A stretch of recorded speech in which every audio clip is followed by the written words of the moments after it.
to all of this and more. I'm Charlotte Donlon, and I'm so glad to be talking to Robin Lippincott today. I came across Robin through one of his books, Blue Territory, which is a book about Joan Mitchell, and thought it would be interesting to have a conversation with you about your writing and art and how you see what you see. For those who aren't familiar with you or your work, can you tell us a little bit about yourself and include any information that you think is interesting or helpful? Thanks for having me, Charlotte, and thanks for reading my book. I really appreciate you reaching out to me. I guess I'll start way back. Like you, I'm a Southerner. I grew up in Central Florida, which I know a lot of people don't think of as the South, but when I grew up there, it was really the deep South. I grew up in a very small town. The center of town was a gas station. Most of the roads were unpaved. The population was less than 1,000. And my father was a commercial printer. My mother ran a daycare center out of our home from the time I was 3 months old until I went away to college.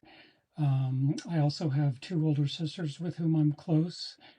And looking back, I can see now how growing up where I did really informed my whole life. Central Florida was and is topographically very flat. And for me, it was kind of emotionally very flat too. I was really bored and I really wanted to get out of there and live a bigger life. So originally, I wanted to be an actor. I was in some plays in high school and I took some private acting lessons. But ultimately, I realized I didn't have the sort of outsized personality for that. And then I thought I wanted to be a dancer. I took some ballet classes and modern dance classes, Martha Graham technique, which I really loved when I was in college, but I thought I had started too late. I had started writing during that same time in response to grief, which I know has been a catalyst for a lot of writers. And I realized ultimately that my more introspective personality was more suited to writing. And so it was then that I decided that I wanted to be a writer. And so, as an undergraduate, I majored in writing and literature, and I minored in philosophy with a concentration in aesthetics. After college, I moved to Boston, lived there for almost 40 years, realized my dream of becoming a writer. I've published a collection of short stories, three novels, a novel for young adults, and also my book, Blue Territory, which is subtitled A Meditation on the Life and Art of Joan Mitchell. I've been on the MFA faculty of the Naslin Mann Graduate School of Writing since 2001, and I also taught at Harvard's Extension School for 9 years. A couple of years ago, I moved to Brattleboro, Vermont, to live with my partner, who's a musician and an artist. So that's a little bit about me. Thank you for that background information and the personal details. I really appreciate knowing more about a little bit more about your childhood and your writing life and when you knew you were a writer. I feel like we could talk for an hour just about everything you just said, but I will throw in that I have a classical dance background also. I was going to be a professional dancer and had a back injury and had to stop dancing, but didn't realize I was a writer until I was in my 30s. So I'm Mm. glad you discovered it sooner. And I look forward to reading more of your books. I've read Blue Territory, but I definitely want to read more of your work. And it is so Oh, thank you. interesting knowing that you're from Central Florida. I don't think I knew that about you and the Yeah. smallness of your town and everything. So I have one question for you. I don't even know if this is on our list of questions, but what was That's your okay. introduction to visual art? When did you get interested in visual art generally and Joan Mitchell specifically? I started out going to a community college and I took an art history class there. And I think that was, that was what did it. And I can remember going to the library there and checking out a book on Picasso and, just kind of really falling in love with visual art. And that began a really lifelong love and passion of mine. And oh boy, Joan Mitchell, that's a really long story. Are you sure you want to launch into it now? I mean, I'm happy to, but yeah. Well, let's go in and do it because that's the main thing I want to talk to you about. So we might as well start with it now and then we can return to some other things later if we have Okay, time. sure, sure. So my story with Joan Mitchell began late 1980s, early 1990s. I was in the Metropolitan Museum in New York, and I was walking from one room to another. And all of a sudden, I encountered what I thought was the most beautiful wall I'd ever seen. But it actually wasn't a wall, it was a painting. It's a very large painting by Joan Mitchell. It was 9 feet tall and 22 feet wide. It's a quadriptych, 4 panels. The painting is called La Vie en Rose. And I just kind of fell in love with the work. So then in 1993, which was the year after she died, um, the Boston Museum of Fine Arts, where I lived, showed a documentary about her called Portrait of an Abstract Painter, Joan Mitchell, which is still available. My interest in her just sort of grew. And then in 2002, the Whitney Museum put on a retrospective of her work, which I went to and was just completely blown away by. And what was great was that she started finally getting the recognition that she had deserved for a long time. And all the male critics who had previously not paid attention to her were tripping over themselves, saying what a glorious painter she was and how she deserved the attention she was getting. And this has been one of my pet peeves. I was a feminist very early on. I was one of the first male subscribers to Ms. Magazine. My oldest sister was in the first class of women admitted to Notre Dame Law School. And you can just imagine the sexism and misogyny that she experienced. Um, there's also a great book by Germaine Greer called The Obstacle Race, which is about the history of women in painting. And as is true of so many other fields, women have just been terribly discriminated against. So I decided around 2006 that I wanted to do my own small part and write a little book about Joan Mitchell. Um, I started researching her and really fell in love not only with her work, but with her as a woman.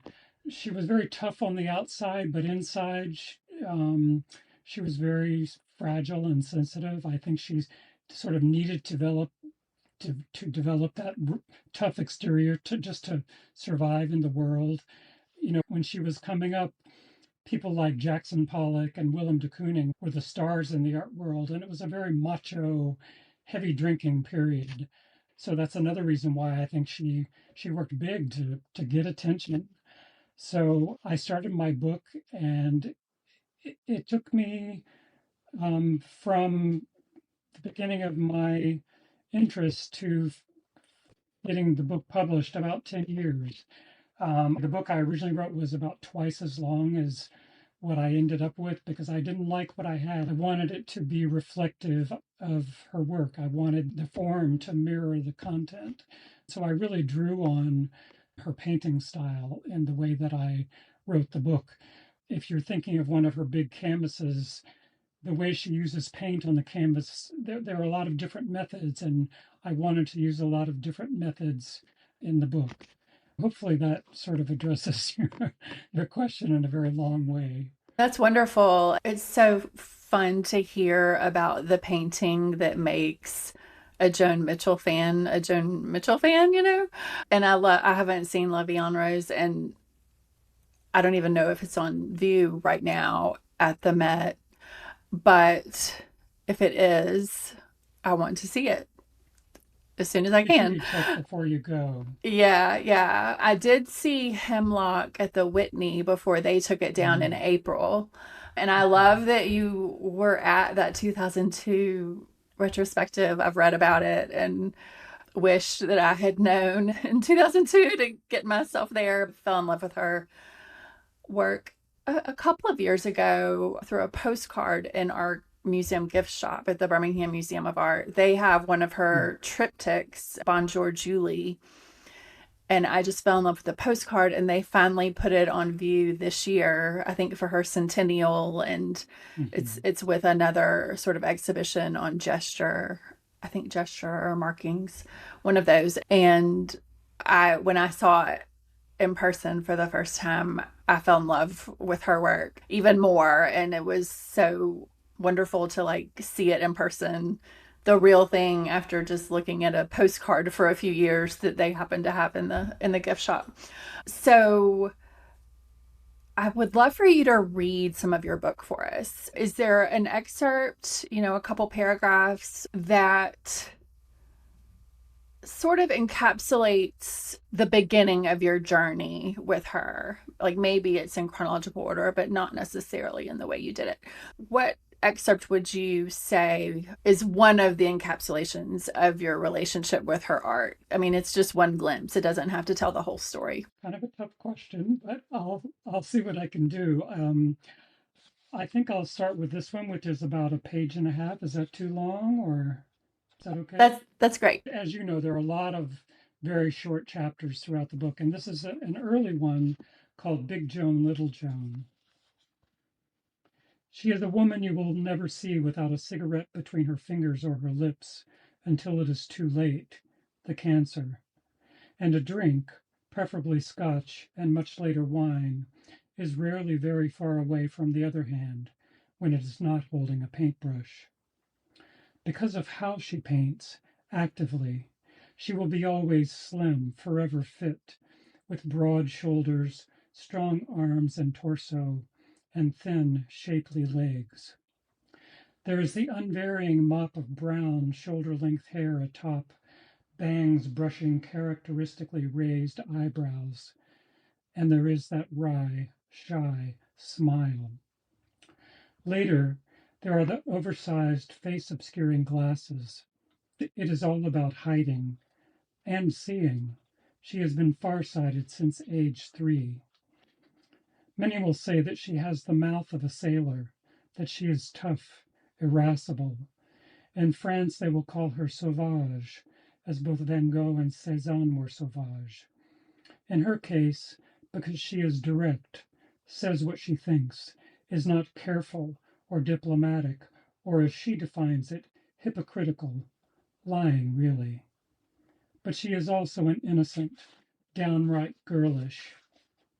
Big Joan, Little Joan is how she explains herself to herself with the help of a few shrinks. Big Joan goes out into the world and travels. Little Joan stays home with her dogs and paints. She admits to being afraid of death. Her father dies, her mother dies, and then her sister dies. Countless beloved dogs, perhaps the loves of her life, die too. Abandonment is also death, she says, and her longtime lover, my 24-year live-in is how she refers to him, abandons her for the dog sitter. She never says goodbye and forbids her friends to say it. Somebody comes for dinner, and later they leave. In her mind, they have already left before they have come. She begins to dread goodbye at hello. It is the reason, or one of the reasons, that she loves painting, because in paintings there is stillness, there is no time, and so there is no death. Perfect. Beautiful. Thank you. Thank Thank you. you. I love that excerpt, and I really appreciate how you see her, the fullness of her, and her art and her presence. And I'm wondering, since the book has come out, how has your view of her changed since then? Or has it changed? Or what else have you discovered or learned about her and your relationship Hmm. with her art? Hmm. Um, I've just been so grateful that, when the book first came out and I would do readings and people would say that they had never heard of her and they thought I was talking about Joni Mitchell, who I also love quite deeply, actually. um, and so I feel like the book really satisfied what I wanted to do, which is just kind of spread the word about her and her work. As you know, this is a small book by a small publisher, and I'm sure the outreach has been really minimal as far as publishing books goes. But the word has been spread, and people have become more aware of her. And just beyond my book, that's also just happened in the wider world. She's become one of the best selling women artists, and her works are now going for millions of dollars, which wasn't the case at the time that I first discovered her. So that's just been very gratifying. You know from having read the book that there are no images in the book. That would have been prohibitively expensive for a publisher. But also, one of my favorite things as a writer is to involve the reader, for the reader to have to be active. Um, and so in this case, I hope to send readers out, preferably going to museums to see her work. But if not that, at least looking up her work online. As you experienced, there's nothing like seeing the work in person. But that's not possible for everyone. So at least looking the work up online and seeing it there. And readers have done that and gotten back to me. And it's been really wonderful. In its own small way, the book has been more successful than I could have ever dreamed. I love that. I love how, a smaller book that's not a New York Times bestseller still does its work and finds its people and accomplishes what you set out to accomplish when you began writing it. And I love how you handled the phrasing and the invitation to readers to go find the art online. And I will say right now, because it is the centennial, so many of her pieces are in museums. Maybe they aren't usually on view. Like my local museum put Bonjour Julie out this year, and it'll be out for at least a year. I've traveled to maybe 7 or 8 cities in the past 6 months for different reasons, and have found a Joan Mitchell painting in just about every art museum in those cities: Seattle, Indianapolis, St. Louis, Raleigh. Like now's a good time to try to find one. So if you are within a couple hours from even a mid-sized museum, you can probably get yourself in front of one of her paintings right now if you try. Do you still try to see her art now when you're in a different part of the country or world? Sure, I do. Whenever I travel, like you, I check out the museums and I see a Joan Mitchell whenever I can. Unfortunately, there was a big retrospective not too long ago that traveled on the East Coast. It traveled only to Baltimore, and I didn't make it there. Yeah. I'll continue to do that to my to my dying day. Yeah, I think it's interesting. I didn't know art museums rotated art as often as they do. I don't necessarily want to know how, like, the back end about museums, because I only want to know the good parts. If it's not there, in what's the month? August of 2025, it might be there in August of 2026. So you always have to check whenever you travel anywhere. I appreciate how I see you connecting with Mitchell and her art. It's this sense of belonging that you receive from her and her work. Are there other artists or musicians or writers who also help you find like a sense of belonging to yourself, others, in the world?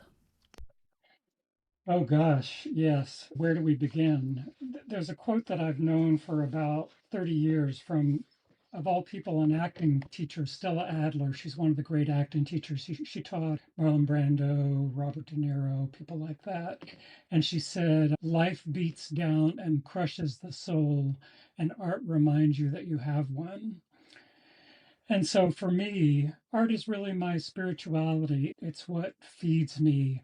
I love the making of art, doing it myself, and also seeing what other people make. I think we put our best selves forward in our making of art. And so art in all its forms has nurtured me my entire life. I think it's what helped me get out of Central Florida, which I really, I don't want to offend anybody, because if you love it there, that's wonderful. It just wasn't for me, and I needed to get out, and art helped me get out of there. And so all my life, literature, painting, sculpture, dance, film, music, all of it has just fed me and made me the person I am, and hopefully made me a better person. Do you feel that way Um, too? I definitely feel that way. I think making art and encountering art has saved my life, to be honest. I don't know if I would be alive if I didn't have it. And I'm a Christian. I'm more of a contemplative Christian. I'm in the Episcopal Church, more progressive is a good way to say it. But for me, art is more spiritual than many of the religious things one can do. When I look at art, it feels like prayer. It is a form of prayer for me to make art. And when I encounter art, it feels very spiritual to me too. And it helps me have conversations with people like about belonging and like soulful, meaningful conversations more so than questions about religion or God Mm. specifically. I feel like it's more inclusive and inviting and accessible to all as from like a spiritual and soulful standpoint, which I think is one reason I'm drawn to it. And that means visual art, like all the music, film, all of it. And one thing I love about it too is how you'll never run out. Right. There's so much. And so there's no scarcity. It's just an abundance of riches. And even like my love for Joan Mitchell has led to learning about all of the abstract expressionists. And then her, Mm. reading Ninth Street Women, which is amazing and has Oh, given me yeah. all these other books I want to read and things I want to learn. And while I wasn't able to go to any of the Joan Mitchell retrospectives from the past years, there was a Grace Hardigan exhibition in North Carolina that I was able to get to. And Mm. now I'm learning about her, and it's an unending story that keeps unfolding that never Hmm. runs out. So, Yeah. what are some art, film, any medium or genre really that you've been encountering over the past few months, like this summer specifically?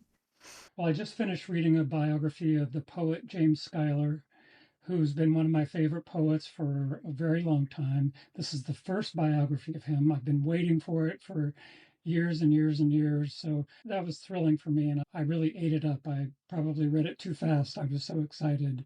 I also read a really, really interesting book. I don't want to blow the title, so I'm going to look it up here. Oh, Stranger Than Fiction: Lives of the 20th Century Novel by Edwin Frank.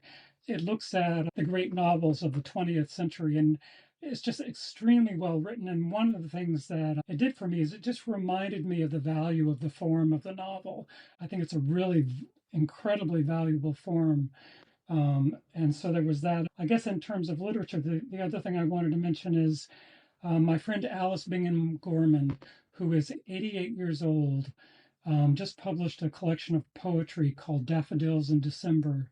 It's not her first book, but it's her first collection of poetry.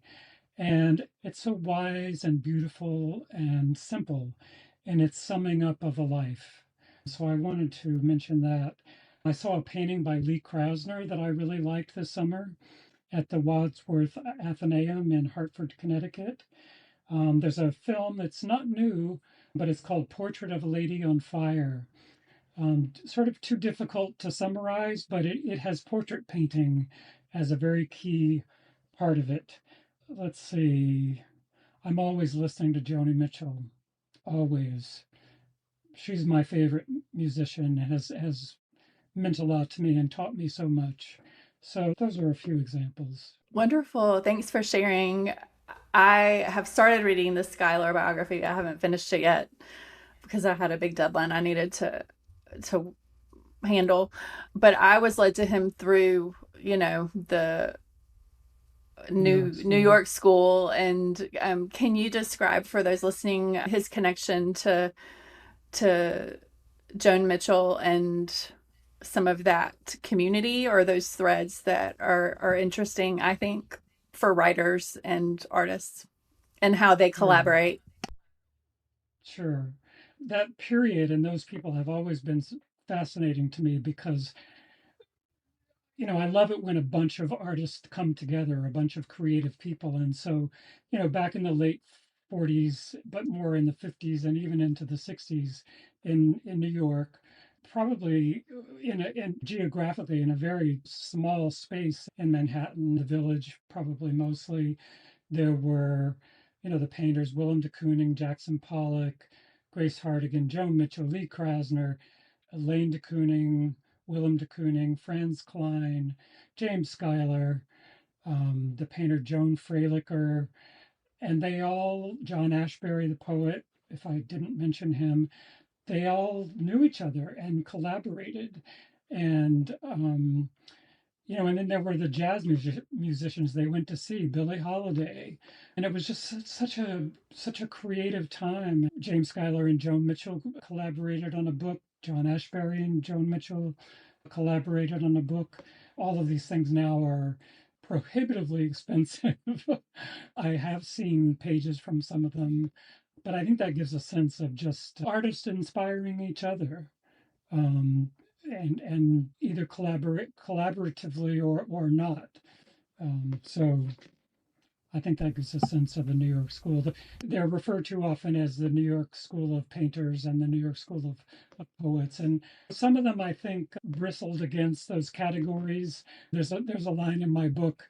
Joan Mitchell quotes someone else, and I can't remember who it was she was quoting, but it's such a great line. He said, "Hardening of the categories creates art disease."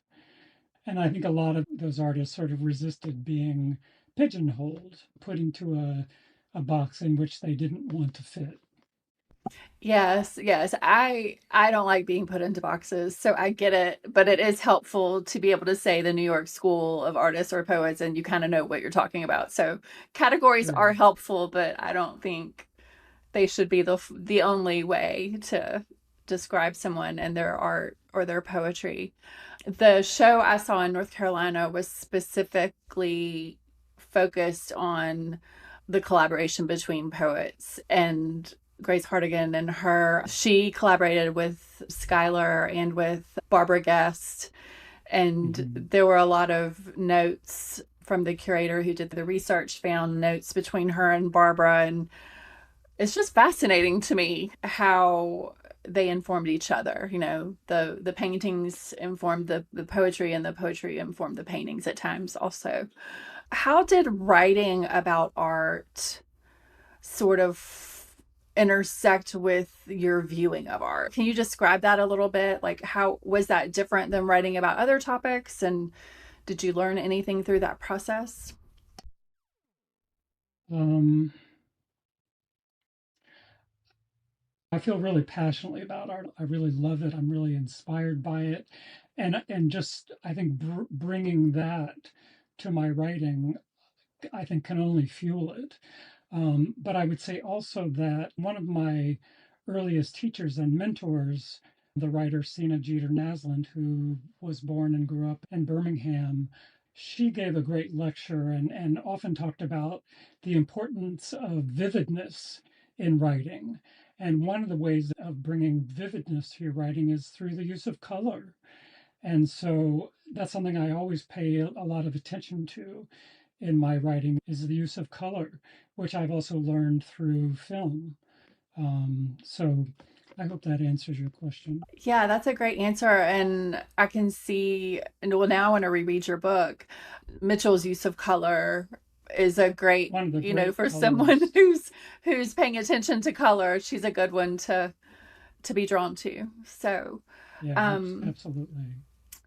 is there anything else you've been beholding this summer beyond art, or is there anything that helps you know it's summer that you see every summer or most summers, or something new this summer? I guess I'm interested in the intersection of what you see in the summer and your responses to those things.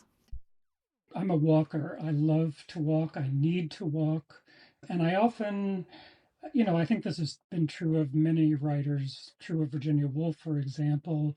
I can actually work on my writing while I'm walking. Walking is very rhythmic, and rhythm is very important to my writing.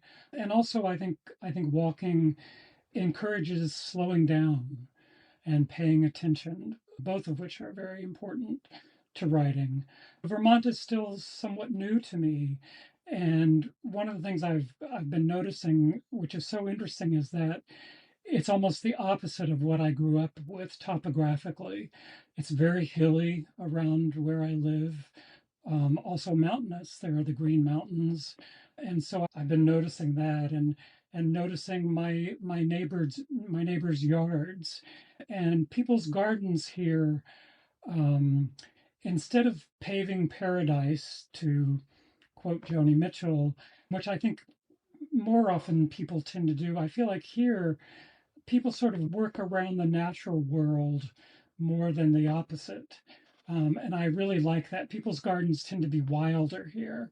More gardens run riot, which I really love. So I've been noticing that. I should say this probably goes against how most people feel, but summer has never been my favorite season. I think probably from having grown up in Florida and where summers, were increasingly hot and humid, but I've embraced it more living in Vermont because it's blueberry season and I love going to pick blueberries. And we have a blackberry bush in our backyard and I love summer tomatoes. So those are some of the things I associate with summer now and really appreciate. Not liking summer is welcome here. I don't, it's not my favorite season. It's probably my least favorite season. And I think, especially in the South, people just get crazy in the summer because of the heat. And I live with bipolar disorder, and it feels like all of my bad, hard things that have happened, which has been a while since Mm, it happened, was in the summer or like early mm, summer and got worse over the summer. So I tend to not love it, but I do love wild gardens also, which I've noticed more in Birmingham. It's becoming more common. But when I was in Asheville, North Carolina, for an extended period of time a couple of years ago, I noticed it very much there, like the wildness of the gardens and the mm, landscaping and the natural letting what wanted to be there sort of thing. mhm, And I really loved that. And of course, blueberries and tomatoes are wonderful. And mm. there are some good things from summer. Absolutely. So we can't throw it all out. But I'm No, with no, you no. on the heat thing. And I I wanted to think, say too, if I could, as I've been walking, I've been noticing my neighbors' signs of resistance against this monstrous administration that we're living under. And, as I walk, I mean, so many signs, which has just been very encouraging to see. And then also I have to say I'm sadly beholding climate change as these summers just get hotter and hotter. So I wanted to mention those things too. yeah, thanks for mentioning those things. I appreciate the yard signs too. I mean, we don't have as many probably here in Birmingham of resistance and the types of signs I want to see and probably you want to see, but they are here. And whenever it's like, oh, there's one safe, at least one safe Sure. home in the neighborhood or Yeah. a few. It was easy to tell during the election season where those of us with Kamala signs, Yeah. we found each other, and Yeah. we've only lived in this house for a couple of years, so it was good to find some of our people. And climate change, it's wild.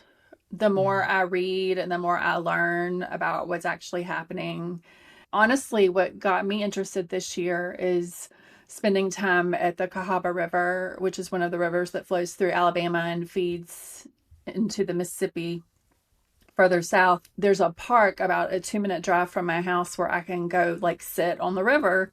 And there's a dog park there, and it's a lovely space. And I've been trying to go a few times a week. And so I started researching and learning about the watershed and the river. And it's so disheartening to learn like what we have done and how climate is affecting the river and how all of it works together to paint a very scary picture for our future. Yeah. Yeah. And for those of us who were walkers, it's much less inviting to get out for a walk when it's 95 degrees and humid.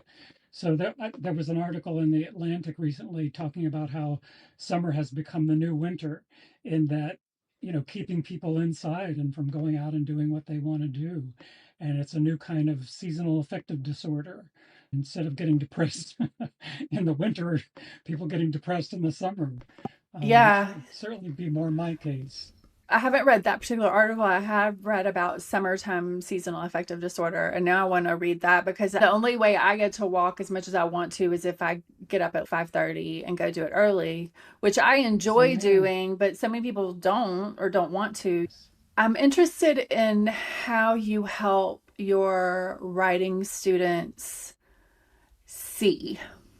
What do you help them pay attention to, or how do you help them pay attention and then Hmm. respond? I would say, well, in the program I teach in, which was also true of the program I attended as an MFA student, one of the things that the first 2 semester students have to do is read 10 books and then write shortical critical essays about them.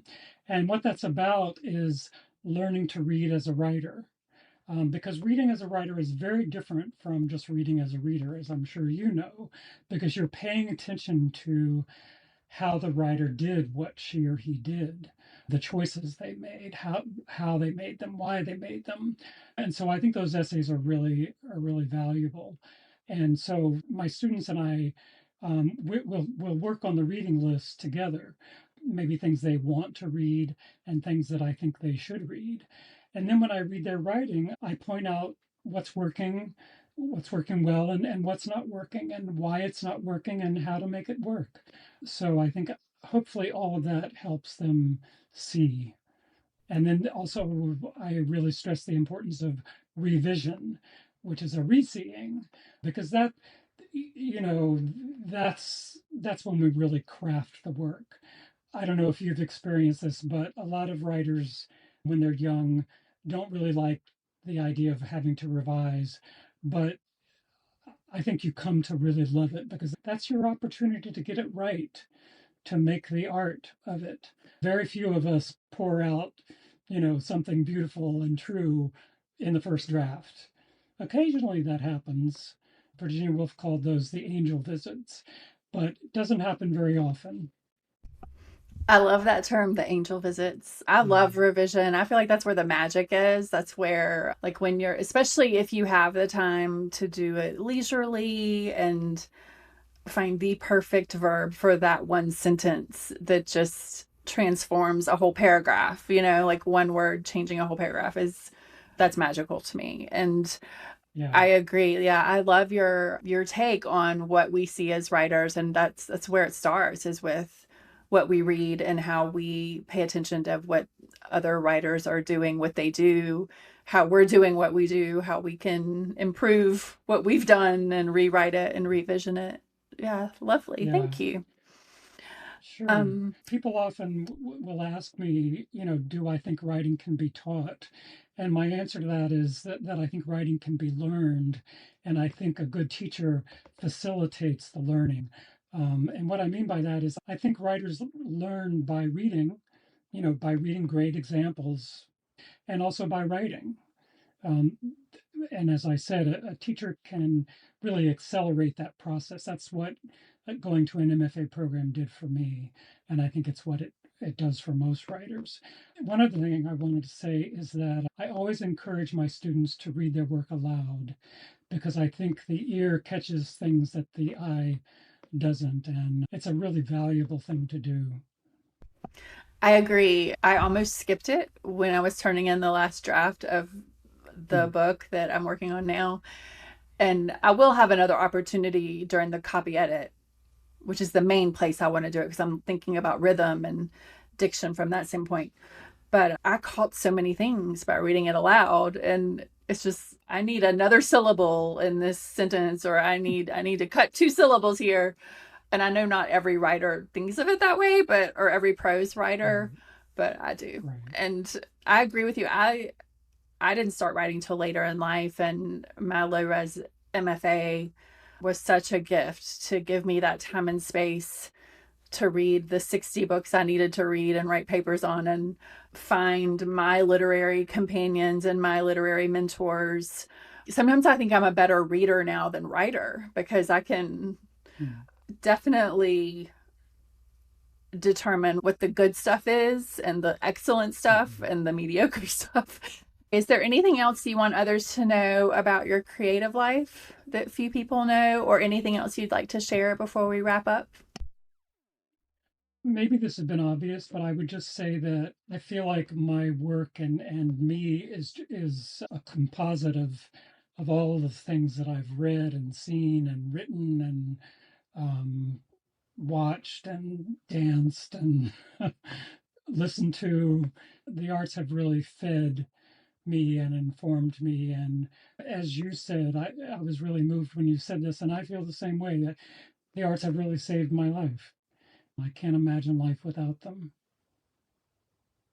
Well, that's a lovely note to end on. Thank you so much for having this conversation with me. And for Well, thank anyone, you, Charlotte. for those listening and watching, I will put links in the show notes for the different art and books and films that have been mentioned if you're interested in diving into some of the art that Robin has mentioned. All right. Thanks so much for Wonderful. listening and watching. And I hope you have a great weekend, Robin. Thank you. Thank you, Charlotte. You too.